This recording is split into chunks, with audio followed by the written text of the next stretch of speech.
My people, Seun Kuti is not taking it easy with anybody. Everywhere scatter as Seun Kuti exposed those and how political murder killed his father and even his grandmother. Everybody, if not everybody, most people know the impact of Fela Kuti and his mother here in Nigeria. But Seun Kuti scattered and burst everywhere open concerning what's transpired and what Tinubu administration is trying to do. Their evil plans. He said a lot about the visitation of Bola Ahmed visitation to France. What he said here is an eye-opener. You will never believe what Seun Kuti said. Nothing must happen to him because this video is about to drop a grievous secret about the man that calls himself the president. My people, ensure you share this video to every social media platform. If you cannot share it, like it, give it a thumbs up so that YouTube will recommend it for us. We'll be right back. Welcome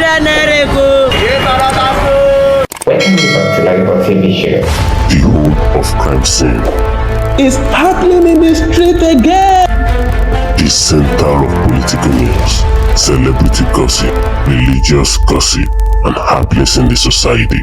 Join us, the voice of Africa. Welcome to Kïllèr TV show, where we bring you political gist, celebrity, and religious gossip. If you have not yet subscribed to this channel, please do where to click the red subscription button and don't forget to click the bell icon so that YouTube will notify you anytime we drop another trending gist. For some days now, you will see some recent video about Seun Kuti on our channel. This is because he has been clamoring for change in the political sector and also exposing the shenanigans of these evil perpetrators.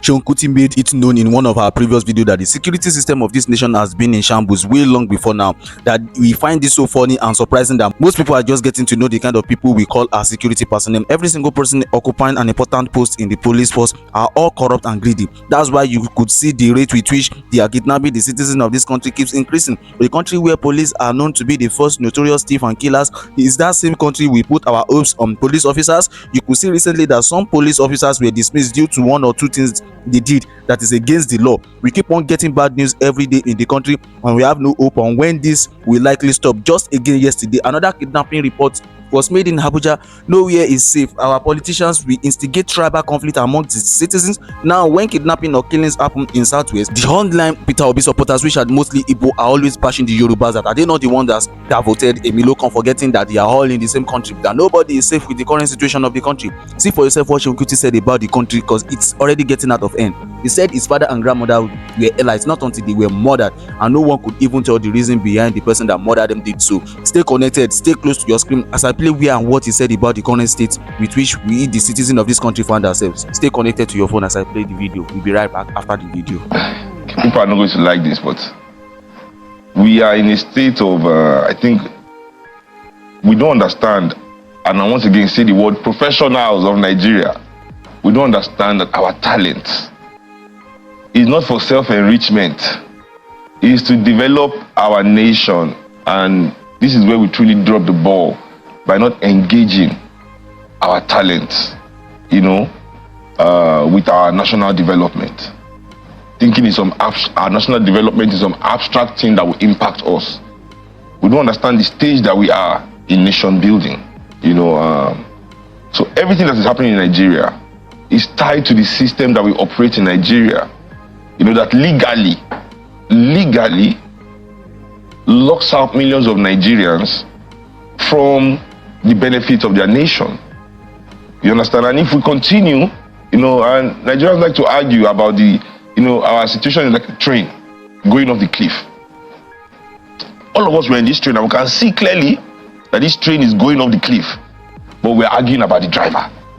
Oh, this person should drive the train. This person should ride the train. This person must drive the train. This is the best driver of this train. Nobody is talking about stopping the train. That we got to stop this train and leave this track because this track is going off the cliff. That is the only argument that makes sense in Nigeria. Every other thing that people bring, even to we want our outside nation, we want Yoruba nation, even up to that argument is putting the cart before the horse. You understand? Because even if we want a nation of our own, why aren't the Yoruba elites first of all discussing food security? Before you even announce that you want to be a nation, you must be discussing how you want to feed your people. How we grow our pepper. Or is it the Hausa people that want to lock out of our new Yoruba nation that want to go and import pepper from? These simple questions. So for me, I'm not really, I look at Nigeria and I see that the larger issue is that we are still under a neoliberal, capitalist, white-dominated system that we are imposing on our people by force. And we complain when that system impacts us, meaning dollar is heavy, we can't buy those international goods we like. We can't take these international trips we like. It's more expensive for us to pay our international school fees. These are our expensive private schools and all these things that dollar affects. As if Nigerian people have not been suffering in their millions when dollar was 1 naira to $1. I'll not only give my assessment now, I'll make prediction like pastors for the next 3 years and 10 months that is left for the administration, that nothing much will change for Nigerian people. Things are worse, and nothing more will change for the Nigerian people. Because why do you think that is? It is hidden in plain sight. There's not enough investment by the people in control of the commonwealth of Nigerian people back into Nigerian people. You understand what I'm saying? Okay, let me use something simple so that, so let's say you go to school and you study history and you come out of school as a historian. Where's the investment in that field to employ you? It's not going to create itself. When you hear the Smithsonian Museum, when you're hearing all these big cultural art centers in Europe and America, what do you think is paying for it? Do you think it's only tax money that's paying for it? Where's the research and development in space travel, space tech? So if you're a robotics engineer, rocket scientist, rocket engineer in Nigeria, what is your hope if you don't run away from the country? Because there's no investment in that. So did you see this before the elections? Yes, and that is what I was saying. So you're saying Mr. President was bound to fail anyways? This is what I was saying before the election, that we are arguing about 3 candidates that the only thing different was their names. If you look into to what they promised Nigerians, it's the same thing that they were going to execute. Whether we like it or not, all the candidates said they were going to remove subsidy. All the candidates said they were going to fix the dollar rate in their own ways. So this is the same, because they are confined to anti-African policies. They are confined to these policies and this ideology that cannot move African people forward. They are afraid to take the necessary steps to invest the natural resources that belong to all of us. For example, when they tell you that one billionaire in Nigeria is being given $2 billion by the federal government from the central bank to run his business. Do you think this $2 billion is printed by the central bank? Where's the dollar coming from? The dollar is coming from our crude oil money that belong to all Nigerians, used to invest in one person's business. They didn't tell you go and find your dollar in America. Go and create goods that Americans want to buy enough to give you the dollar you need to invest more in your business. No, they take directly from our commonwealth billions of dollars and give these people left, right and center, but there's never money for our education, for our healthcare, for our roads, to invest in human development, in the youth, in job opportunities, because everybody wants to be gatekeeper to your existence. You need fuel to move around. That's the business they want to do. You need phone to make call. They are there to collect your money. You need house to stay. They own all the land. They are there to be landlord. But those things that mean that are legacy, national development, national investments, they are not there. What do you mean? Democracy here must be socialistic, first of all, because of the amount of Africans that need to be. Look, let's use China, for example. I like the way China did it. If you want to be businessmen, we're going to open a world for the business people, where the business people can be as much business people as they want. But they will never let the businessman's interest interfere in the life of Chinese people. So those things that Chinese people live on, Chinese healthcare, Chinese housing, education, these are all socialized.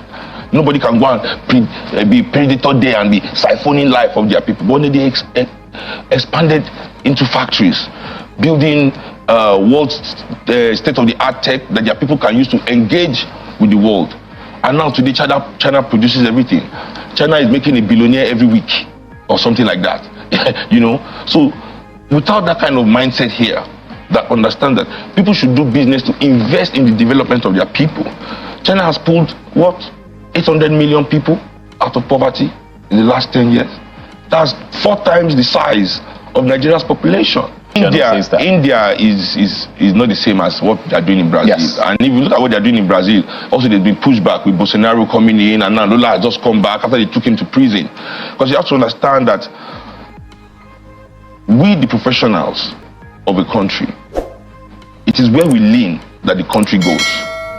It is because we are willing to align so much with our oppressors, right, that things are the way they are. That civil servants are willing to take orders as long as their own families get their benefit through the back door, as we all do. Lecturers and all the things they do, policemen and their bribes, bankers and the money laundering, all these things that we are willingly doing, acting as if it doesn't have an impact on millions of people, in the lives of millions of people. So it is we that we have to create this idea and back it up, because the elite will not do it because they benefit too much from the suffering that's going on in this country. We, the professionals, instead of us to come and pay lip service to our people as if we are complaining really about what is going on in Nigeria, because I said, when dollar was 1-to-1, millions of Nigerians were suffering. When fuel was 11 naira, the first time I bought fuel in my dad's car when I was young, it was 11 naira per liter. I saw them, but I could guess that somebody is buying fuel. Millions of Nigerians were still suffering. And people are talking about it there, but nobody cares. So it's more the suffering is touching the things that we exist on, that want to act as if, like, So now we have to pause, look at the whole picture, and as Nigerians decide.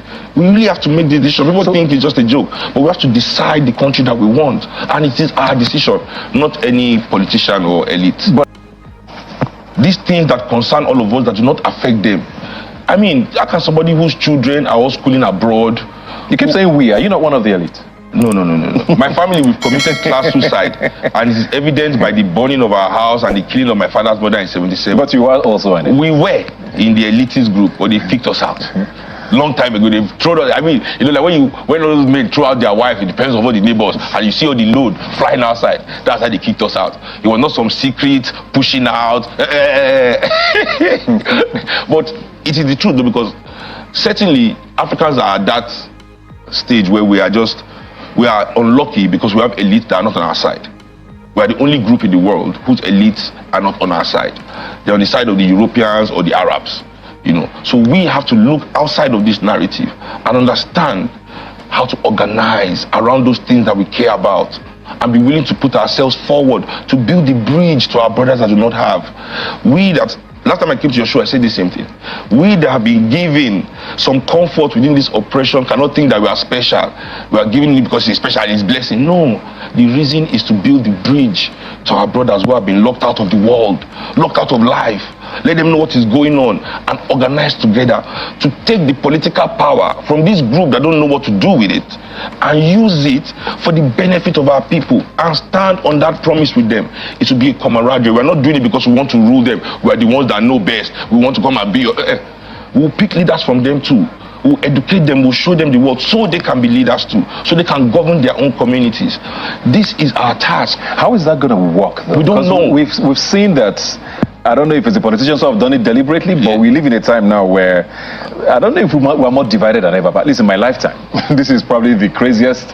Maybe social media amplifies it a little too much. But we see all of this religious and political and tribal divide so deep now that it's almost impossible to have certain conversations with certain people anymore. So how do you organize that? I don't want to talk about the person's religion or tribe. I want to let him know that your child is not going to school. You can't pay school fees. Me too, I have that same issue. This is what we want to discuss. I have a solution that can solve that. Are you interested in your child eating 3 square meals a day, going to good school and living in a secure space? I'm sure you want to discuss that regardless of the religion. But isn't that person really suspicious of you? It doesn't matter, because it's not only me. We have to build among people like him too. So you have people from his own side who share his own this thing. I don't want a Yoruba man to impose his own vision on the world on an Igbo man, or Igbo man imposing his own. We cannot have minorities in Africa when we are minorities in Europe and America. As I said, this world is what excites me. We have not seen it, but it's our responsibility to create it. We cannot be afraid to imagine that way. We can't be afraid of, we don't know what it will look like. Take the step first. Me, I've been to Oka in Anambra State to mobilize and organize with people there.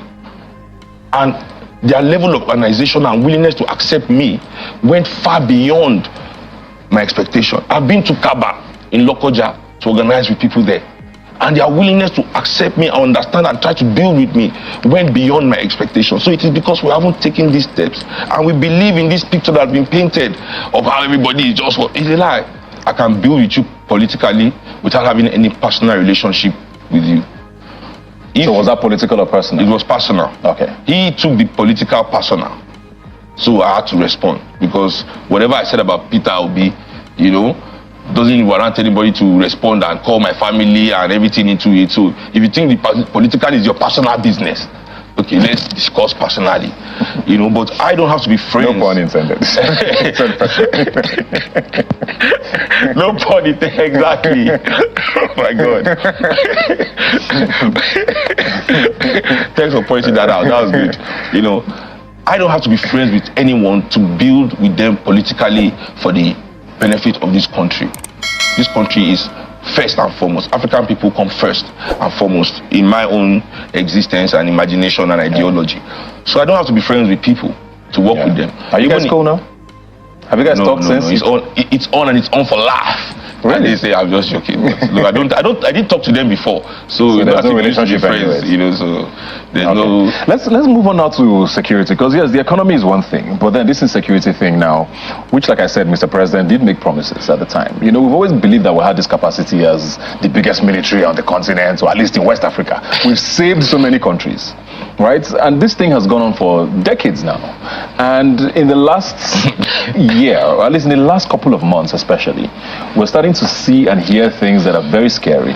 I mean, not like it wasn't scary before, but really widespread and daring and brazen and blatant, you know. And people say this might just be the beginning of things. What do you see happening there? Well, it's two things really. But let me discuss the first one. Like when we say we have the biggest military and they were able to bring peace in Liberia, I say, you know, like we've been conditioned not to respect African people's lives. You know, we can hear that 10,000 African people died somewhere, and the whole of Africa will just continue like nothing happened. Like, what is that? You know, we have that conditioning. It's something we also have to overcome.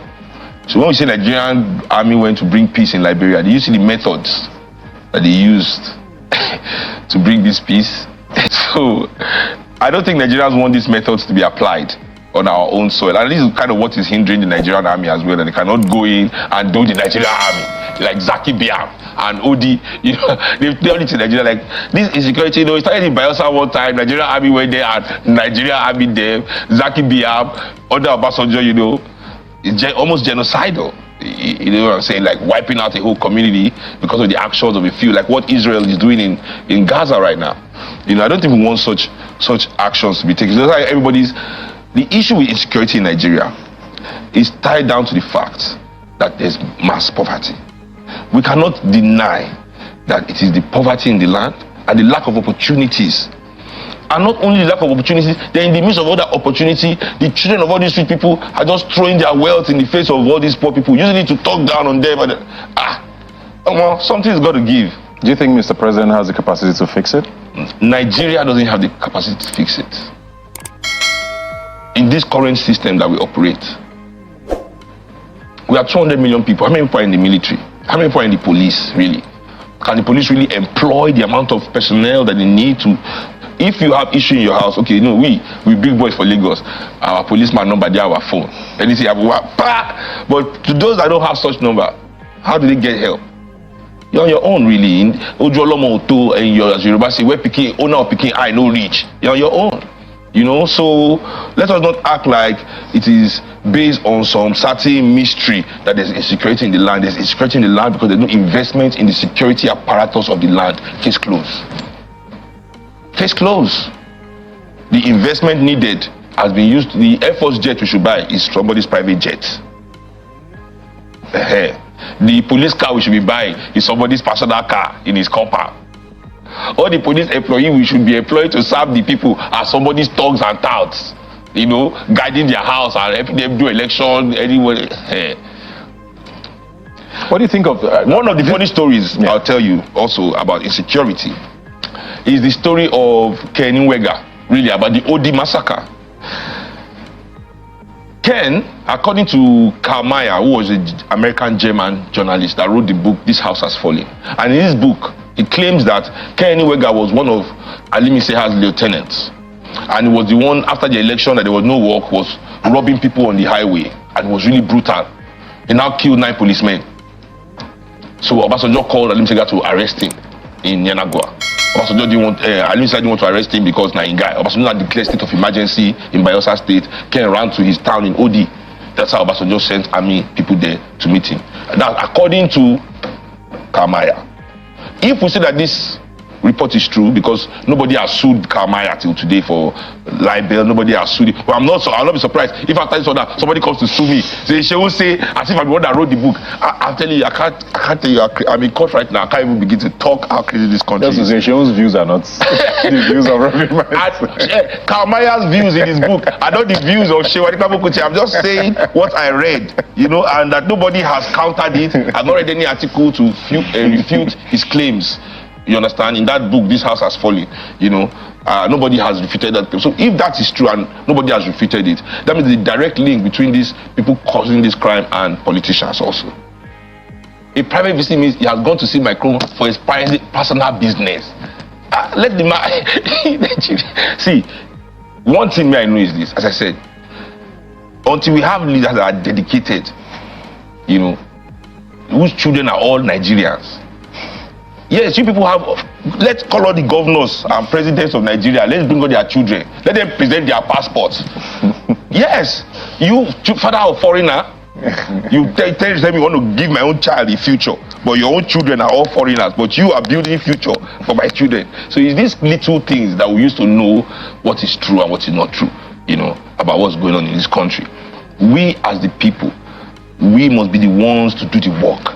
That's just it. Many of these neighborhoods that are being attacked is simple displacement. It's the same technique they are using in the Congo. When you don't know, they have all these technologies that are beaming into the ground now, that electromagnetic pulse going into the ground, knowing what is in the ground, scanning back images.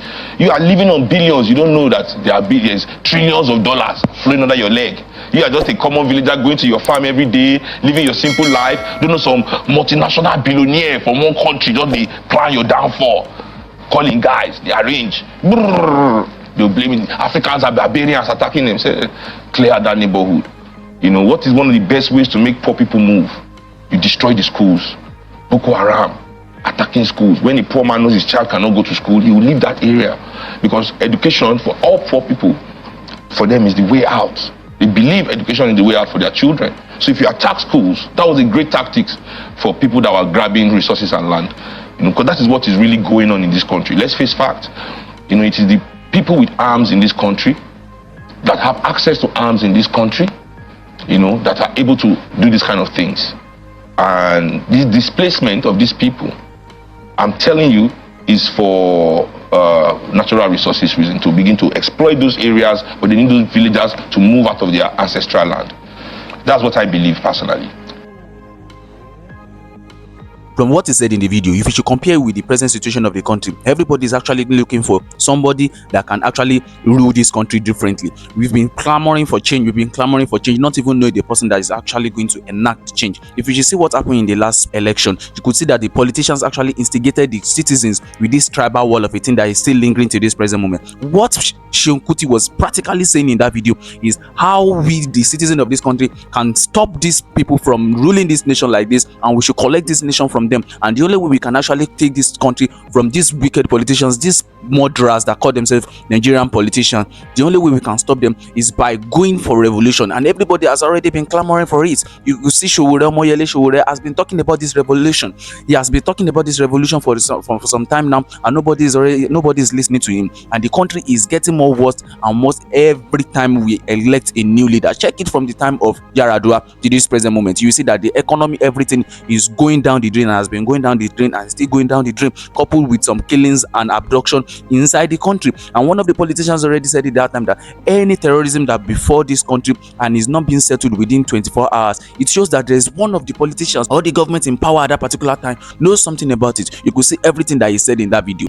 As we continue to think of changing the driver of the bus that is trying to get off the cliff, which means that as we are trying to elect a new leader as the leader of this country, as the president of this country, we continue to find ourselves still in the same error, in the same mess, because all these people do not have a better plans for this country. And the best way we can do is by revolution. Nigeria needs to go for revolution. That's the only way we can actually take this country back to the roots and back to the normal lane it should be. You could see that everything that is actually happening in this country already have a laid down from some of the politicians that we have in power. You could see that we have been recycling all the same politicians that has been there since 2015, since 2010. We still find ourselves with the same politicians. That's the reason why the country is not moving forward.